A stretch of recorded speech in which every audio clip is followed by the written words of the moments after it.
고린도후서가 끝나갑니다. 엊그제 시작한 것 같지만 오늘 볼 12장 말씀은 크게 두 부분으로 나눌 수가 있는데 오늘 읽은 1절과 13절, 그 다음에 14절에서 21절 말씀입니다.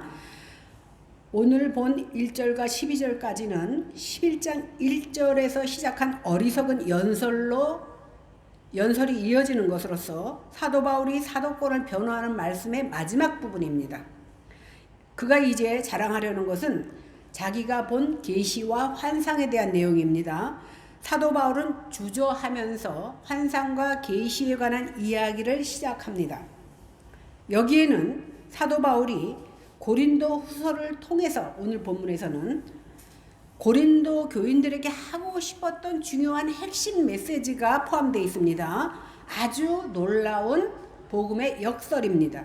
우리가 이 비밀을 제대로 깨닫기 전에는 내가 복음을 안다라고 말할 수가 없을 겁니다. 이어서 14절에서 21절에서는 사도 바울이 세 번째 고린도 교회 방문 계획을 밝히는 말씀이 나옵니다. 오늘 본문 조금 아까 읽었으니까 1절에서 5절 말씀은 읽지 않고 1절에서 5절 말씀에 보면 당시 거짓 사도들은 입신, 그러니까 이제 하늘나라 갔다 오는 거예요. 입신하거나 무아지경과 같은 신앙 체험이 있다고 자랑했습니다. 그러니까 남들이 겪어보지 못한 것을 자랑하면서 뭐라고 그랬냐면 나는 너희들과 다르다. 자신들이 사도됨을 확증했습니다. 그런 모습을 체험을 통해서 이에 맞서서 이제 사도 바울은 자신이 경험한 주의 환상과 계시의 내용을 말하려고 합니다. 그런데 이상한 것이 뭐냐면 아까 우리가 읽었지만 바울이 나라는 말 대신에 그 사람이라는 표현을 쓰고 있습니다. 3인칭을 쓰는 이유는 뭐냐면 자신의 일을 마치 남의 일처럼 얘기하고 있는데 이것은 랍비적인 표현의 영향일 수도 있지만 그 경험이 내 스스로 능력이 있어서 간 것이 아니고 하나님의 절대적인 힘으로 됐다라는 사실을 말하고 있는 겁니다. 또한 이를 통해서 바울이 얼마나 이러한 것을 자랑하기를 망설이고 있는지, 예를 들어 남이 하는 것을 내가 했다면은 많은 사람들은 자랑하기를 좋아하는데 그는 오히려 이런 자랑하기가 굉장히 주저됐다라는 겁니다. 그러나 우리가 얼른 생각하는 것처럼 사도 바울이 자기가 사도됨의 증거로서 오늘 체험이나 계시를 자랑하는 것이 목적이 아니라는 겁니다. 이것이 바로 본문의 핵심입니다. 그래서 오늘 말씀을 잘 들으시기 바랍니다. 사도 바울이 여기서 말하는 체험은 14년 전이다 이렇게 말하는 것으로 보아서 바울의 연대를 추적해 보니까 AD 42년에서 43년경이라고 추정할 수 있습니다. 그러니까 그가 고향인 다소에 있거나 아니면 전도의 여행을 시작하려고 했던 수리아 안디옥에 있을 때에 하늘나라에 갔다 온 것을 추정됩니다. 그러나 사도 바울은 한 번도 이 체험에 대해서 말하지 않다가 오늘 고린도교에서 처음으로 말하는 겁니다. 그는 셋째 하늘에 이끌려갔다 이렇게 말합니다. 당시 히브리 사람들은요 하늘이 3층 천으로 되어 있다고 생각했습니다. 그중 세 번째 하늘은 의롭게 된 자들이 가는 하늘이고 첫째 하늘은 대기권, 둘째 하늘은 별들이 있는 그 별들의 하늘, 그 다음에 셋째 하늘이 하나님 계신 곳이다 이렇게 이해했습니다. 그런데 바로 하나님이 계신 이곳에 사도 바울이 이끌려갔다라는 겁니다. 오늘 4절에서는 이곳을 낙원이다 이렇게 표현하고 있습니다. 그런데 그가 몸 밖에 있었는지 몸 안에 있었는지 자신도 모르겠다라는 거예요. 그러나 하나님은 아신다 이렇게 표현하고 있습니다. 그 셋째 하늘에 올라가니까 자기가 표현할 수 없는 말들을 들었다라는 거예요. 이 말은 뭐냐면 사람의 언어로는 표현할 수 없는 그것. 그러니까 하늘나라의 언어를 하늘나라에 본 것을 이 세상에 있는 말로는 표현할 수가 없다라는 겁니다. 왜 그렇습니까? 세상에 무언가 비슷한 게 있어야지 비교를 하면서 설명을 할 텐데 도무지 세상의 것까지는 비교할 수 없고 표현할 수 없기 때문에 그는 말할 수 없는 것이라고 말하고 있습니다. 이것이 바로 사도 바울이 경험한 셋째 하늘에 대한 경험입니다. 그런데 사도 바울이 자기가 셋째 하늘에 갔다 온 이야기를 하는 이유가 거짓 사도들이 자기가 무아정에 빠지고 입신한 것을 자랑했기 때문에 그것과 경쟁하기 위해서 하는 말이 아니라는 겁니다. 오히려 사도 바울은 거짓 사도들의 헛된 자랑을 막기 위해서 자기도 말하는 것이지 자기를 드러내기 위해서 말하는 것이 아니라는 겁니다. 그래서 그는 이 14년 동안 말하지 않은 사건을 이야기하면서 5절에 보니까 결론적으로 내가 나에 대해서 자랑할 것이 있다면 약한 것 외에는 자랑할 것이 없다라고 결론을 짓습니다. 6절을 다 같이 읽어보겠습니다. 시작. 내가 만일 자랑하고자 하여도 어리석은 자가 되지 아니할 것은 내가 참말을 함이라. 그러나 누가 나를 보는 바와 내게 듣는 바에 지나치게 생각할까 두려워서 그만두노라. 오늘 만약에 바울이 거짓 사도들이 하는 것처럼 자랑이 목적이라면 이 체험 하나만으로도 그 사람들이 한 체험과 비교가 되지 않습니다. 그러니까 너희들 요만큼 했다고 나는 하늘나라까지 갔다 왔어. 그러면 사도됨을 증명할 수 있었을 겁니다. 그러나 사도 바울의 목적은 그것이 아닙니다. 내가 체험한 것이 참 사도냐 거짓 사도냐 하는 것을 분별하는 기준이 될 수 없다라는 겁니다. 바울은 자신이 이런 자랑을 하고 있고 자신의 말은 참말이지만 이 체험을 듣고 이야 사도 바울 놀랍다 라고 사도 바울을 주목할까봐 오히려 그것을 두려워했다라는 겁니다. 그런데 이렇게 엄청난 계시를 받은 사람이라면 세상에서 놀라운 능력을 지닌 주의 종이라고 추대받을 것 같은데 우리 생각과는 다르게 전능하신 하나님께서는 하나님의 종을 하나님의 사람을 못나고 나약한 모습으로 나타내신다는 사실입니다. 그것은요 천국의 비밀을 아는 것을 아무에게나 허락하신 바가 없다라고 성경은 말하고 있습니다. 아무리 복음이 땅끝까지 증거되어도 죽은 사람이 살아나는 역사를 봐도 믿을 자만 믿어요. 그래서 오늘 죽은 나사로가 내가 잠시만 살려주시면 내 친척과 내 형제들에게 가서 천국과 지옥이 있다는 것을 밝히고 오겠습니다. 그랬더니 뭐라 그랬어요? 얘야 이 땅 그 땅에는 선지자도 있고 복음을 전하는 자가 아직도 있단다. 그러니까 뭐예요? 선지자 말을 믿지 않고 주위 전하는 말을 믿지 않는 사람은 네가 살아서 돌아가도 믿지 않는다라는 거예요. 오직 하나님께서 선택한 자녀들에만 믿게 되는 겁니다. 그렇기 때문에 참된 주의 종들은요 이 세상에서 약한 모습, 눈에 띄지 않는 겨자씨 같은 모습, 그리고 밭에 감춰진 보화와 같이 세상에서는 드러나지 않고 인정받지 않는 모습으로 복음을 전하며 간다라는 사실입니다. 7절을 읽어보겠습니다. 시작.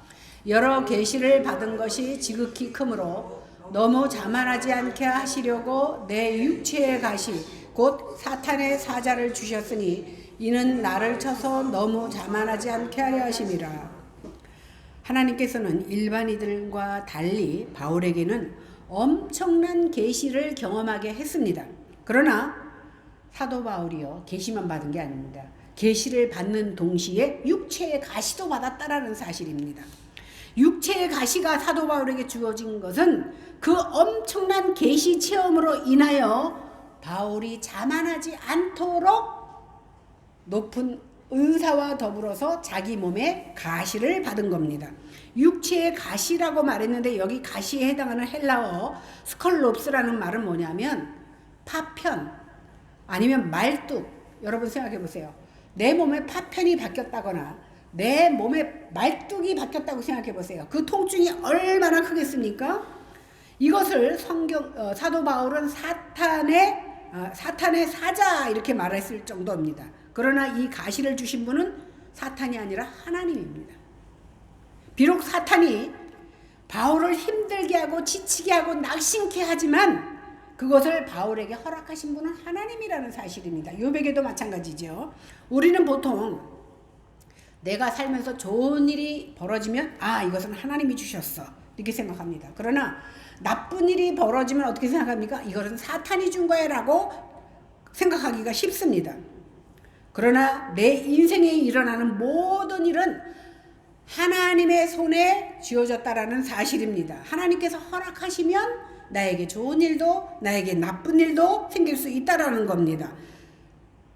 만약에요, 하나님이 이 세상을 주장하지 않고 덜어는 마귀가, 덜어는 하나님이 한다고 생각해 보십시오. 우리가 얼마나 불안하겠습니까? 그러나 최종적으로 나에게 아픔이 있다 할지라도 모든 것이 합력하여 선을 이루시는 하나님의 권한에 있다라는 사실 때문에 우리가 안심하며 살아갈 수 있는 겁니다. 그렇다면 여기 사도 바울이 말하는 육체의 가시가 도대체 무엇인지 보겠습니다. 어떤 학자는요, 11장 15절에서 그 대적들을 사탄의 일꾼이라고 표현한 것으로 보아서 고린도 교회 거짓 사도들이라고 얘기하는 사람도 있습니다. 또 다른 학자는 사도 바울을 핍박했던 유대주의자들이 육체의 가시라고 말하는 사람도 있습니다.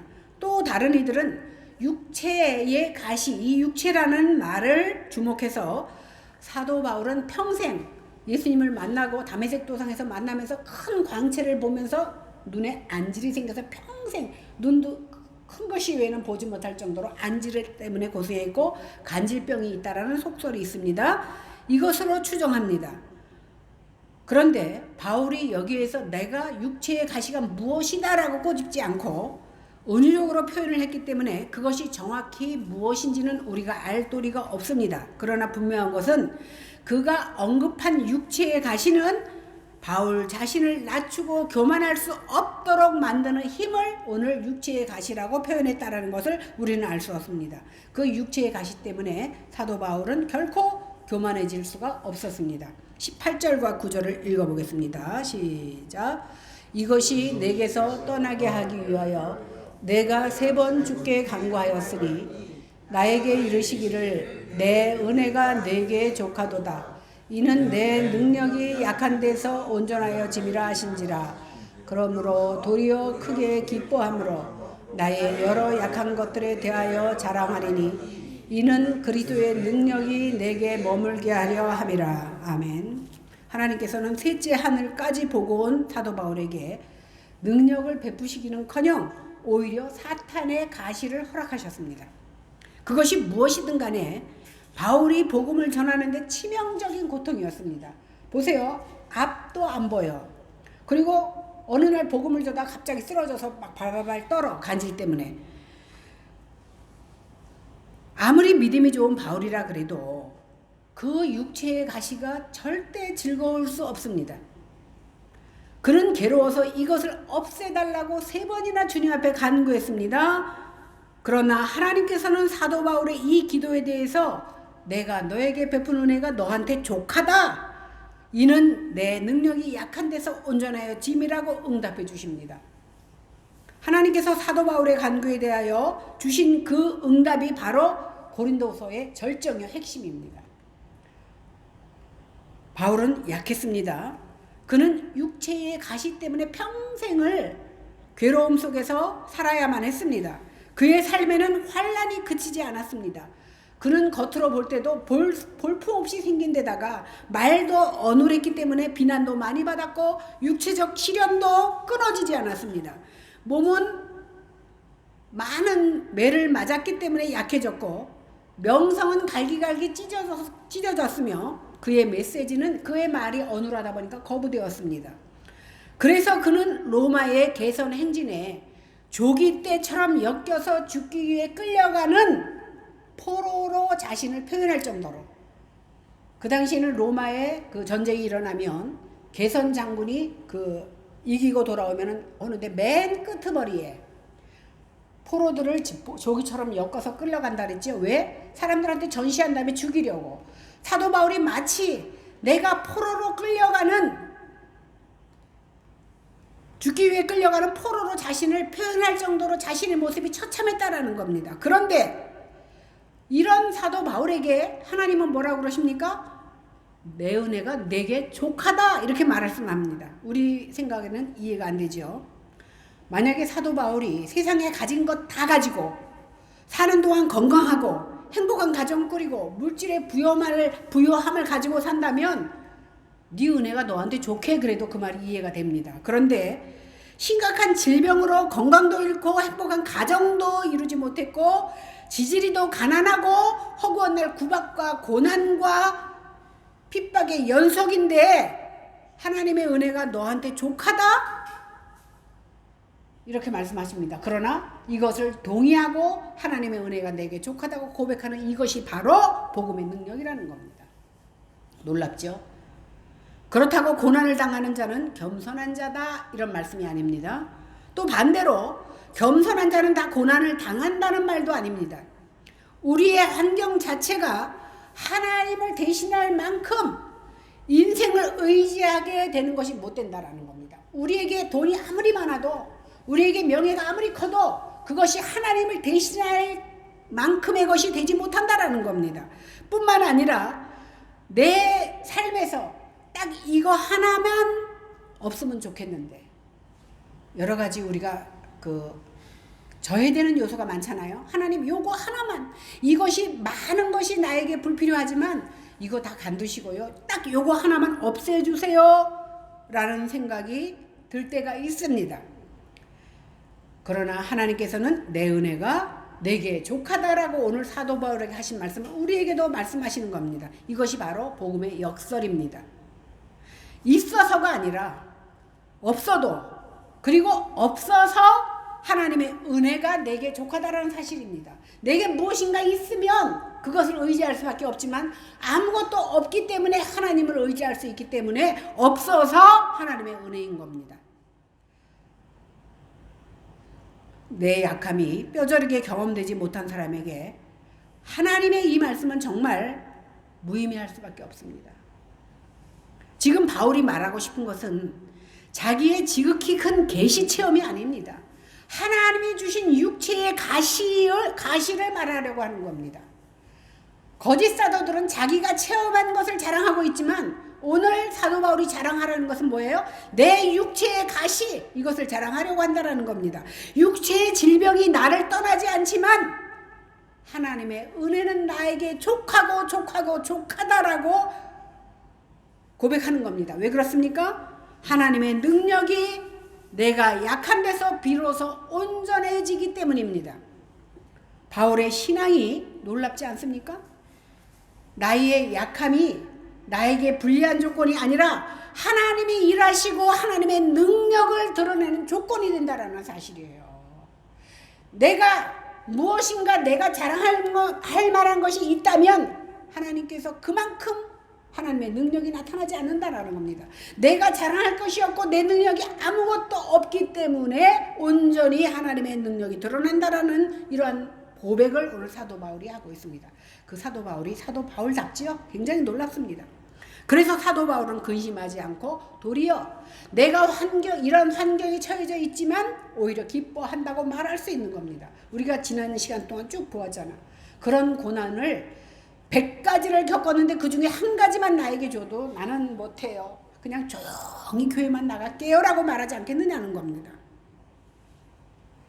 그래서 자신의 여러 약한 것들을 자랑한다고 사도 바울이 말할 수 있는 겁니다. 바울은 스스로 약함을 깨달으며 그래서 그리스도의 능력이 내게 머물러야 내가 산다라는 고백을 하고 있습니다. 그는 자기의 약함을 제대로 인식했기 때문에 그래서 그리스도의 능력이 필요한 존재라는 사실을 깨닫고 그리스도의 능력이 자기에게 언제나 머물기를 원했습니다. 여기서 머물다는 것은 원어로 표현하면 성소에 함께 있다라는 거거든요. 그러니까 하나님이 자기와 함께 있어야 내가 주님의 일을 감당할 수 있다라는 것을 고백하는 겁니다.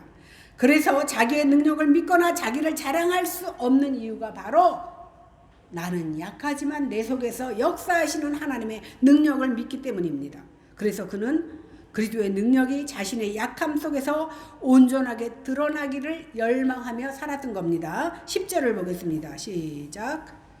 그러므로 내가 그리스도를 위하여 약한 것들과 능력과 궁핍과 박해와 곤고를 기뻐하노니 이는 내가 약한 그때의 강함이라. 오늘 사도 바울은 육체의 가시가 그가 믿음이 좋기 때문에 괴로움이 없는 것은 아니고 늘 그를 괴롭히지만 그리스도를 위하여 약한 것들과 능력과 궁핍과 핍박과 곤란을 기뻐한다라고 고백합니다. 왜 그러냐면 우리가 당하는 모든 고난은 다 그리스도를 위하여 하나님의 능력을 온전히 드러내고자 하는 의미로 주어졌기 때문이라는 겁니다. 얼마나 놀라운 고백인지 모릅니다. 바울은 계시 체험을 꺼낼 때 주저했지만 자기의 약함을 말할 때는 당차게 말합니다. 자기의 약함을 기뻐하고 자랑하는 이유는 내가 약해야 하나님이 강하기 때문에 당당하게 말할 수 있는 겁니다. 이 사실을 조금이라도 깨닫고 경험하지 못하는 한 우리는 복음을 제대로 깨달았다고 말할 수 없는 겁니다. 내가 세상에서 알려지지 않았어도, 아니 오히려 고난을 받았어도, 가난하고 병들었어도 믿음으로 살아간다면 그분이 전능하신 능력으로 함께 거하신다는 사실을 오늘 사도 바울이 고백하고 있는 겁니다. 그래서 내가 약할 때 그때에 하나님이 강하다라고 말할 수 있는 겁니다. 우리는요, 자기 중심의 시대를 살아가고 있습니다. 교회도, 신앙도, 하나님도 다 자기 중심적이고 다 자아를 중심으로 살아갑니다. 그래서 거짓 복음은 언제나 부추겨줍니다. 자아를 부추겨줍니다.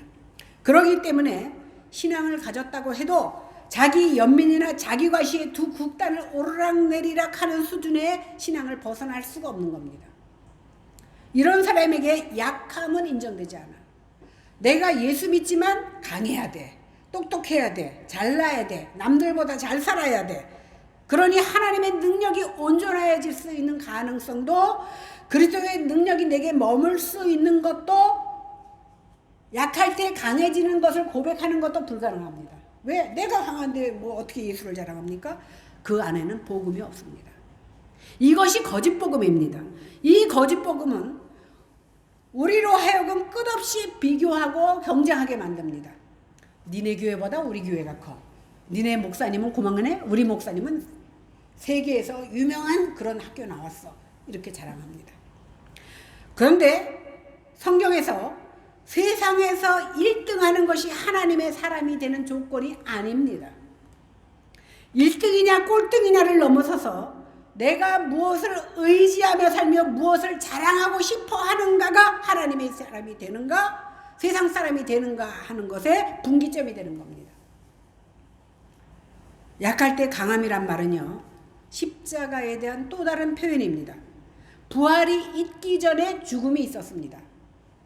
십자가의 죽음이 있었기 때문에 부활이 있듯이 우리의 약함이 없는 하나님의 능력은 없다라는 겁니다. 그리스도께서 약하심으로 십자가에 못 박히셨으나 오직 하나님의 능력으로 살아나셨고 그 능력 때문에 우리가 구원을 받은 겁니다.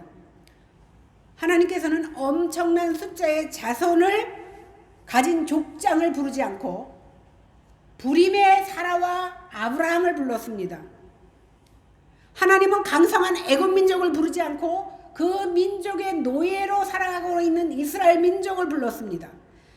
예수님은 학식 있는 자들을 불러서 12제자를 세운 것이 아니라 세상 사람들이 알지도 못하는 무식한 사람들을 통해서 가난한 사람들을 불러서 12명의 제자를 삼으셨습니다. 하나님은 이방인의 선교사로 이방인을 불러서 세운 것이 아니라 극단적인 민족주의자인 유대인 사울 불러서 바울을 만드셨습니다. 그리고 이방인의 사도로 세우셨습니다. 우리 인생의 발목을 잡고 있는 내 약함 다 있죠. 사람마다 틀리지만 하나님의 능력이 온전해지는 조건이고 그 약함이 바로 그 약함을 통해서 하나님의 능력이 나타나는 조건이 된다라는 겁니다. 그리스도의 능력이 우리에게 머물게 하는 발판이 되고 약할 그때의 강함을 알게 하는 능력이 된다라는 사실입니다. 11절을 보겠습니다. 시작. 내가 어리석은 자가 되어서 억지로 시킨 것이니 나는 너희에게 칭찬을 받아야 마땅하도다. 내가 아무것도 아니나 지극히 크다는 사도들보다 조금도 부족하지. 자기가 어리석은 자랑을 하게 된 것은 너희 때문에 내가 억지로 할 수 없이 했다라는 것을 말합니다. 그러나 사도 바울은 자신이 소위 지극히 큰 사도들, 자칭 난 큰 사도다라고 말하는 사람들에 비해서 내가 부족한 것이 없다라고 말합니다. 그러면서 유명한 어리석은 자랑을 이제 마치려고 합니다. 그런데 오늘 사도 바울이 자랑하려고 하는 것은 지극히 큰 사도들이 체험한 그 체험보다 더 큰 체험을 한 것을 자랑하려고 하는 것이 아닙니다. 하나님의 능력을 온전하게 나타내게 만드는 그의 약함 때문에 오늘 이 말씀을 결론적으로 하고 있는 거예요. 그래서 핵심이 뭐라 그랬죠? 내가 환상과 큰 계시를 본 것을 자랑하려는 것이 아니라 결론적으로 사탄의 가시, 육체의 가시, 다시 말해서 내 약함을 자랑하려고 한다라는 겁니다. 그러니까 결국 사도 바울은 계시 체험을 자랑함으로 자기가 거짓 사도들이 주장하는 누가 더 강하냐, 누가 더 큰 체험을 했느냐, 그것을 견주어서 이겨먹으려 하는 것이 오늘의 목적이 아니라는 겁니다. 그는 여전히 약한 자입니다. 그러나 자기가 가진 그 약함이 그가 그리스도의 참 사도임을 증명하는 조건이 된다라는 것을 오늘 말하려고 하는 겁니다. 이해가 되시죠? 체험은요, 신앙을 지는 척도가 아닙니다. 체험을 추구하는 신앙 형태는 체험을 신앙의 잣대로 삼는다는 것에 문제가 있습니다. 그리고 언제나 더 강하고 더 자극적인 체험을 구하게 되어 있습니다. 방언했더니 방언 통변을 원하고, 방언 통변을 했더니 은사를 원하고, 병 고치는 은사를 하니까 더 높은 것을 하면서 마치 자기가 하나님이 된 것처럼 교주 노릇을 하고 있다는 사실입니다. 그런데 하나님은요, 한 사람에게 다 주시지 않습니다. 하나님은 사람에게 큰 은혜를 주시면서 동시에 패키지로 주시는 것이 뭡니까? 가시입니다. 육체의 가시입니다. 다 같지 않습니다. 그래서 언제나 우리 인생을 겸손하게 만들고 하나님 앞에 무릎 꿇게 만든다는 사실입니다. 하나님이 아니면 나는 아무것도 아니라는 그 인식은 내가 하나님의 사람이요 하나님의 축복을 받고 있다라는 증거입니다. 하나님의 은혜는 언제나 우리 모두에게 족한 것임을 아는 것이야말로 세상을 다 얻은 것과 비교할 수 없는 축복이라는 사실을 절대로 놓치면 안 됩니다. 그러나 많은 사람들은 어떻게 생각합니까? 내가 많은 것을 가지고 내가 너보다 똑똑하고 내가 너보다 주의를 많이 할 때에 내가 하나님의 사람임을 증거한다고 생각하지만, 하나님의 사람은 정말 내가 아무것도 아닌 것을, 내가 눈에 띄지 않기를 사도 바울은 자랑하면서 체험을 말하면서 무엇을 두려워했지요? 사람들이 하나님보다 자기를 높일까봐 그것을 두려워하고 조심했다라는 사실입니다. 12절을 보겠습니다. 시작. 사도의 표가 된 것은 내가 너희 가운데서 모든 참음과 표적과 기사와 능력을 행한 것이다. 사실 루스드라에서도 안전뱅이를 일으키는 역사, 이런 역사 일어났잖아요. 그러다 보니까 그 사람들이 뭐라 그랬어요? 이야, 저 사람이 신이라고 이방신 제우스에게 섬기는 그런 제물들을 막 가져와서 제사를 지내려고 했잖아. 그런데 이런 표적과 기사를 고린도 교회에는 행하지 않았습니다. 바울은 자신이 복음을 전하는 것이 자기의 지식이나 능력 때문이 아니라 능력 때문이라고 오해할까봐 그는 조심하고 심히 두렵고 떨었습니다. 그러므로 모든 것은 주님의 은혜로 돌리고 자신은 어떻게 됐어요? 자기를 숨었습니다. 자기를 숨겼습니다. 이것이 바로 참된 사도의 표시입니다. 많은 사람들이 자기를 드러내려고 하고 자기가 능력 있는 종이라고 자랑하지만 진짜 능력 있는 종은 하나님의 능력을 내세우고 자기는 뒤에서 숨어버리는 겁니다. 그런데 거짓 사도들은 조금만 능력 있는 것도 부풀려서 과장하고 경건과 능력을 자기 것으로 돌립니다. 그러면서 자신이 참된 주의 종이니까 너희는 나를 따르라고 하면서 그 사람들을 종으로 삼고 어떻게 했습니까? 사로잡아먹는 결과를 나타내는 이런 사람들이 바로 가짜입니다. 지금도 자기에게 어떤 표적이나 능력이 나타난다고 그것이 자신이 다른 사람보다 특별하다고 하는 사람은 가짜입니다. 사도의 직분도 모든 은사도 다 하나님이 주시는 겁니다. 하나님께 받은 것은 마치 자기의 능력으로 행하는 것, 그것은 잘못된 것입니다. 그래서 자랑하면 안 됩니다. 바울은 오래 참아주신 주님의 그 사랑을 체험했기 때문에 주의 형제에 대해서 억울해도 참을 수가 있었던 겁니다. 이것이 바로 사도의 표요, 주의 종의 표입니다. 13절을 보겠습니다. 시작. 내 자신이 너희에게 폐를 끼치지 아니한 일밖에 다른 교회보다 부족한 것이 무엇이 있느냐. 너희는 나의 이 공평하지 못한 것을 용서하라. 사도 바울이요, 고린도 교회에서 다른 교회와 다르게 한 행동이 있다면 그것은 뭐냐 하면 고린도 교회에서 재정적 권리를 요구하지 않은 겁니다. 여러분, 제가 말씀드렸지만 마게도니아 교인들은 재정적으로 어려웠습니다. 가난했습니다. 그런데 고린도 교회는 부자였습니다. 그런데 오히려 가난한 교회의 재정적 지원을 받으면서도 고린도 교회는 사례를 받지 않은 이유가 있습니다. 왜 그랬습니까? 사도 바울은요, 고린도 교인들에게 은사는 풍성히 임했지만, 여러분, 은사 임한 거, 말씀의 은사 외에 어떠한 은사가 임한 거를 자랑하거나 좋아할 필요 없어. 예를 들어 글을 모르는 사람에게, 그런 사람에게 하나님이 은사를 주심으로 하나님을 알게 하시는 거예요. 그러니까 고린도 교인들이 아직도 믿음이 연약하기 때문에 하나님의 말씀을 소화시키지도 받아들이지 못하는 상태에 있으니까 사도 바울은 그 연약한 자들에게 야, 돈 내. 그러면 어떤 사람들이요, 교회 가면 아이, 교회 가려고 마음 먹고 딱 갔는데 그날 목사님이 헌금 얘기하고 그다음부터 교회 안 나가는 사람 많이 들어봤어요. 왜? 믿음이 그거를 감당하지 못하기 때문에 내가 기쁜 마음으로 내 가진 재산이라도 다 바쳐도 기쁨으로 바칠 수 있는 사람이라면 그 말이 시험에 들지 않지만, 처음 교회 나갔는데 돈 얘기해서 나 교회 안 나가는 사람을 제가 많이 보았습니다. 오늘 마찬가지로 고린도 교인들이 은사는 풍성했지만 마치 믿음이 어린아이 같아서 아직 감당할 수 없기 때문에 사도 바울은 그들을 위해서 말하지 않은 거고 그들 때문에 사례를 받지 않은 거예요. 그런데 나중에 거짓 사도들의 말을 듣고 나서 고린도 교인들이 뭐라고 말합니까? 아, 자격이 없으니까 못 받았구나, 이렇게 생각했다라는 거예요. 만약에요, 그들이 믿음이 없는 상태에서 연보를 하게 했다면 그들이 부유하니까 많은 돈을 냈겠지요. 그러나 그것을 자기의 자랑거리로 삼았을 겁니다. 그러므로 사도 바울은 이제 어느 정도 믿음이 자란 고린도 후서를 보낼 즈음에 비로소 예루살렘 교회를 도와주라는 연보의 얘기를 하게 된 겁니다. 결국 사도 바울이 고린도 교회에서 사례를 받지 않은 것은 내가 사도가 아니요 자격이 없어서가 아니라 바로 너희들을 위해서라는 것을 알리면서 그의 사도권에 대한 변증을 마칩니다. 이 시간에 성령 하나님께서 우리에게 은혜를 주시기를 바랍니다. 그래서 우리의 교만한 마음이 죽어지기를 바랍니다. 우리가 세상의 판단대로 세상을 따랐던 그 모든 것들